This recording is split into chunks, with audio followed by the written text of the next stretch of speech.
Hi friends, Radhika tips channel আপনাদেরকে স্বাগতম। আজকে আলোচনা করব কোন কারণটি নিয়ে একজন গর্ভবতী মায়ের সিজার সেকশনে যেতে হয়।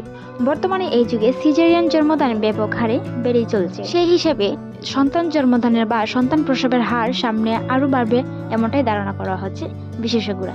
তাই আজকের এই ভিডিওতে জানাবো এমনই কয়েকটি গুরুত্বপূর্ণ বিষয় নিয়ে।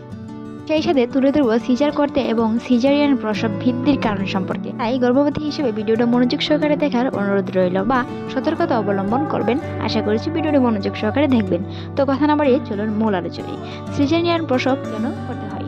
বাচ্চার মাথার সাইজ মায়ের প্রসবের রাস্তার অপেক্ষা বড় হলে, মায়ের রক্তচাপ মাত্রাতিরিক্ত বেড়ে গেলে বা খিঁচুনি হলে, গর্ভের বাচ্চা ভুল পজিশনে থাকলে, সন্তান বের হওয়ার আগেই বাচ্চার নাড়ি বেরিয়ে গেলে, গর্ভস্থ বাচ্চার শ্বাসকষ্ট কিংবা গলার নাড়িভুড়ি পেছিয়ে গেলে, প্লাসেন্টা প্রিভিয়া বা গর্ভফুল নিচে থাকলে অবশ্যই আপনাকে সিজারিয়ান প্রসব করতে হবে।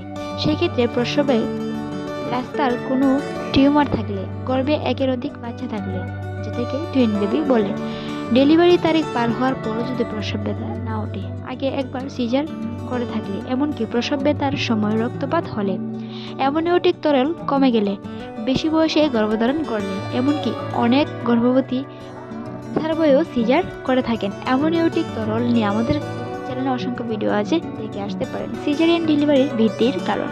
জীবনযাপন ধারণের ব্যাপক পরিবর্তন হয়েছে। আগের থেকে নারীরা শারীরিকভাবে অনেক পরিশ্রম করতে সক্ষম ছিল, কিন্তু বর্তমানে প্রসব ব্যথার কথা শুনলে গর্ভবতীরা ভীত হয়ে যান, তাই সিজার করতে হয়।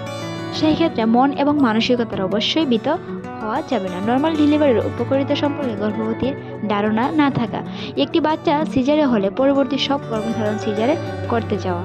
তাই গর্ভধারণের ক্ষেত্রে সবচেয়ে ভালো হচ্ছে নর্মাল ডেলিভারি। আর নর্মাল ডেলিভারির জন্য মন মানসিকতা এবং চিন্তামুক্ত থেকে আপনার সাহস রাখতে হবে।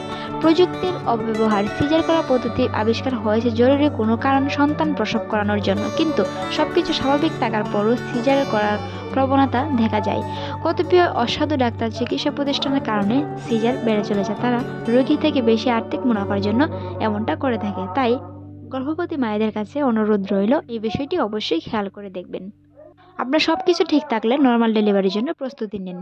সিজার বেড়ে যাওয়ার শেষ এবং কারণটি বলা হয়েছে যেটি একটি ভয়াবহ অপরাধ, কিন্তু এখানে গর্ভবতী কিছু করার থাকে না। ডাক্তার যা বলেন সেটাই সঠিক। তাই সন্তান প্রসব করানোর জন্য নিজের মন ঠিক রাখুন। ভিডিওটি এই পর্যন্তই। ভালো লাগলে সাবস্ক্রাইব করে পাশে থাকুন আপনাকে, এবং ভিডিওটি এতক্ষণ দেখার জন্য ধন্যবাদ।